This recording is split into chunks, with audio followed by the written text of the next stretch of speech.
Park East, our scheme in Erith. As we all know, the COVID restrictions have come into play, and therefore we're not able to have you here in person to walk around our site. So we thought it might be quite a good idea to give you a visual update of progress on site, but also a bit of background to the scheme. My responsibility is for the day-to-day operations of the project, and part of my remit is to engage with local stakeholders and colleges and universities to give us an opportunity to spread the message of construction as a career. Our current scheme at Park East is 320 units. They will all be apartments, and they will provide housing to local people across 3 tenures, by which we mean general needs, rent, people who shared ownership, and also private sale. We've now moved from our temporary offices into this new larger office, and that does a couple of things. It allows us to manage the safety of the operatives in the new COVID world we live in. Social distancing is now part of our lives, and we have to make sure that our workforce is safe at all times, has ample space to go about their work safely. So, ready to go on the visual tour. I'm just about to sort of show you some pictures of the scheme. So these are some of the CGIs we've had done, and this gives you a little bit of an idea of what the scheme's going to look like when they're finished. But it's even best if we go and see it in real. So we're going to wander out, we'll go through our safety area, through the turnstiles, and then we'll stop at different points along the way, and I'll describe some of the things that we're doing currently. And this is the first point of entry that the operatives arriving on our site will see. So this is our security office. So we're just going to walk through what the operatives would go through in the morning in terms of when they would arrive. Because of COVID now, the security guard will engage with every person and he will take their temperature. So we've got a good indication whether anybody is showing any of the early signs of COVID, and that gives us a good idea that each operative that's coming to site is safe and is able to work on our site on any given day. So that's the process that he would normally go through. And then we'll just walk through the security. You'll see the turnstiles and how we operate all the security systems, and then we're then ready to go on site.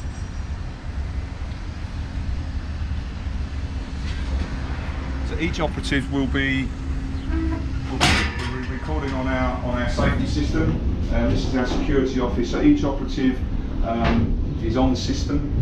Normally we would have that under a fingerprint reader system.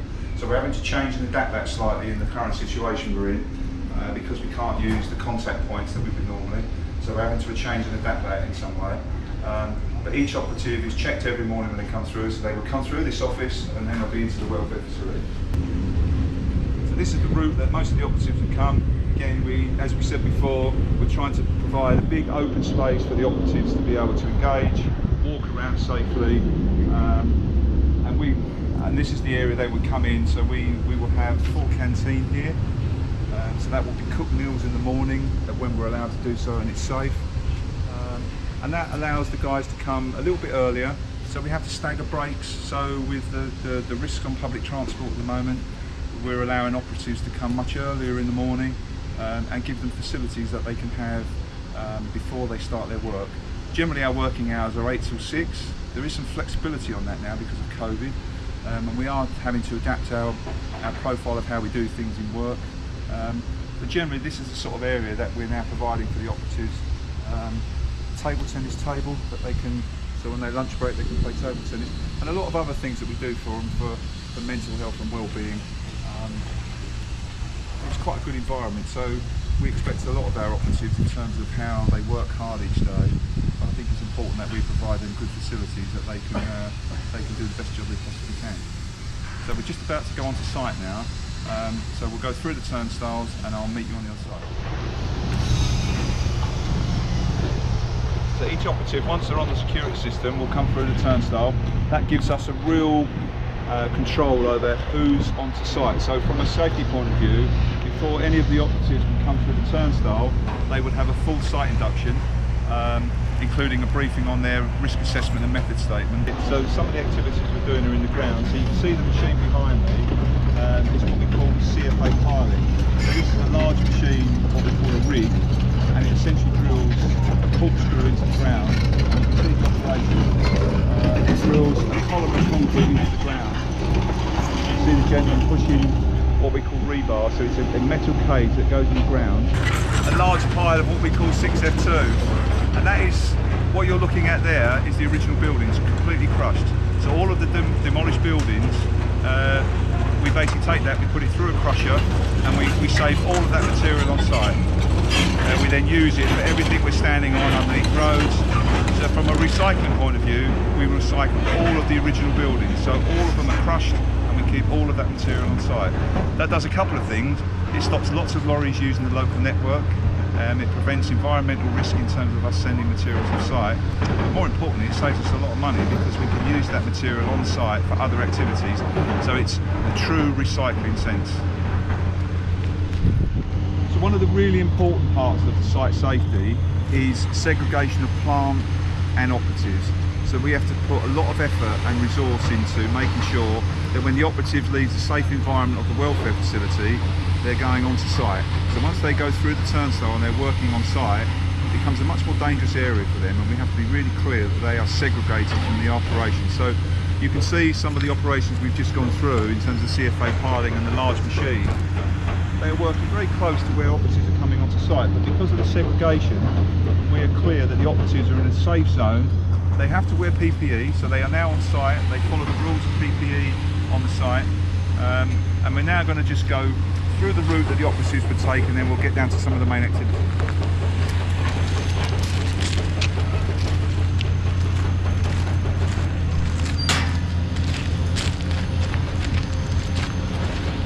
Information for the operatives is really clear, so you'll see everywhere we've got large directional signs telling the operatives where to go. You see the activity in the foreground now. It's basically the remnants of the very last building we took down. So we've just done the final demolition of what we used to call the nursery. That was a 4-storey building which we just demolished, and you can see now the machine is starting to take up the old foundations, the ground floor slab. So again, we're just following the safe route onto site, and then we'll eventually get down to the area where we're doing all of the main construction works.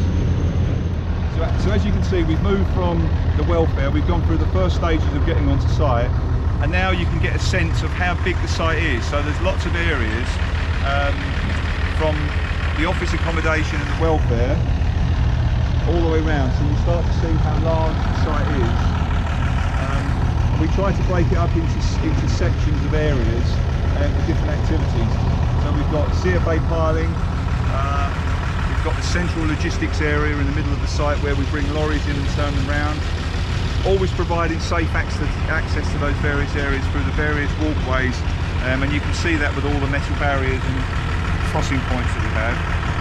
So we're now going to go on to the area where we're doing most of the new work, which is beyond the foundations we saw as we came out through the welfare, and I'll show you the tower crane. You can see in the distance the apartments which are across North End Road, if you're familiar with the area, and those are all the apartments that we built with our partner Orbit Homes over the last 7 years. It's really since 2013 when we first started there. So that was nearly 600 apartments and homes that we provided to people over that time. This is the next stage of our relationship with Orbit Homes and Wates, and this is now called Park East, and that's the marketing name for the site. So we're always very keen to make sure when we start the new development, we've got the brand name in place, so it becomes recognised as that site name. These schemes do provide good quality training and opportunities for people. We're going to be here for a long time, and we would like to make sure that both in terms of colleges like yourselves, but also local people who perhaps are looking for work, are given opportunities to have employment here.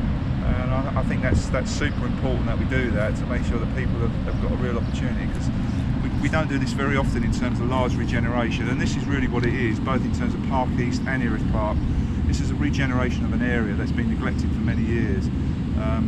If some of you were here before, you would have seen the large tower blocks that were here, built in the 1960s, and they weren't great accommodation for people to be living in. And I think the transformation of the area that we're trying to do with Orbit, it's just so great for this area, and I think it's changed a lot of people's lives in terms of the accommodation they're now living in. And I think that's probably one of the few things that we're very proud to do. So we're now part of block D, so this will be eventually, when it's fully built in about 18 months time, this will be 88 apartments. So if we were standing at this point, we'd be standing on the ground floor slab of one of the apartments with 88 units in it. And you can see in this excavation is really the completion of the first activity we saw when we came out through the welfare facility. So these are the concrete columns that machine, the rig as we called it, was putting the concrete into the ground. And this is what they look like when we've excavated them and exposed them. And then we'll show you the process from here on one of the other areas that have been completed. There will be a large concrete structure which will be attached to these piles, and that forms the basis of all of the points that all of the load and the structure comes down onto. And we'll show you that in the next little bit that we walk through. But this is the first bit beyond the CFA piling, and there'll be a team of operatives in here, and we'll be cutting this concrete down with special machines, and this will form. So what you're looking at here in the finished building will be the lift shaft and the staircase. So it's what we call the core. So this is the central part of the building, where you've got the staircase up and down the building. Some of the buildings have 2 lifts, some have 1, depending on the size and orientation of the building. But this is why you've got so many of them grouped together. Over on this side, you can start to see all the bits of rebar with the yellow tops on them, which are our little safety cones, and that stops anybody from falling onto the sharp bits of metal. So that's a safety feature. You can start to see in the ground here, just where I'm pointing, below that triangle of concrete, we've got 3 of the piles that you saw in the recent hole that we were excavating. The rebars that are sticking upwards of these, that's going to be a concrete column that will go all the way up through the building. So that's the start of the structure above ground. So eventually, in a few weeks' time, there'll be a concrete column stood up about 3 meters high. So we're sort of standing on the ground floor slab of the new block. And you can see in this sort of forest of pile caps and columns, you can start to see the shape of the building starting to appear out the ground. Each of these positions that you see the piles sticking up out the ground, they will all either be a column or a structural wall, and they basically support all the floors as we go up. So when you go into a typical building, you'll see columns, which are the support columns. So eventually we'll have a concrete ground floor slab, which will be a flat level surface, and then eventually all of these metal bars that you see, which will be the supports for the first floor, second floor, going up. So this is the activity we do. So we work across the whole area, excavating all of those, eventually until we get to a point where we have the whole structure out of the ground. You can see in the foreground the tower crane, so that's TC1. Eventually the whole scheme will have 4 cranes. The crane type is what we call a luffer. So you can see on the jib in the sky there, there's 2 types of cranes. There's a saddle crane, which has got a very flat arm on it, and you'll see those in London generally, or across the southeast. And this is a luffer. And what this crane does, because we're not allowed to lift anything above the radius of people's gardens or their ownership, it allows the radius of the lifting position to be always kept within the boundary of the site, and that's the reason why we use this type of crane. But what it does do, it allows us to be more quickly, do things more quickly, more efficiently. It takes away the manual handling, so we don't really want operatives lifting anything particularly heavy, because it's not very good for them in terms of their health and well-being. So that's why we have these cranes, and that does literally all the heavy lifting safely, efficiently, and it just speeds the process up dramatically. A typical crane like that will probably do about 80-90 lifts a day of various different things. So it'll be lifting everything from generators to pile caps to metal, cages, generators. It lifts a million different things in the course of a working week. And I think that just gives you a general sense from the very start of the process to the midpoint of the process. And then probably by the time we do this next time, if we're still in the sort of COVID restrictions and we can't get you guys in a sort of sensible group back to site, I think next time we do this, you'll start to see some of the concrete structure out the ground, and it will start to look more like a building. But I think hopefully that gives you a sense of where we've moved on from, where we are now, and I think I'd like to welcome you back to the Q&A session shortly. We'll obviously arrange that with us and your lecturers, and then hopefully you've seen enough today that you'd have some really good questions that I can perhaps answer when we get together next on the Q&A session. So from Park East, from Lawrence, it's goodbye for now, and I'll catch up shortly.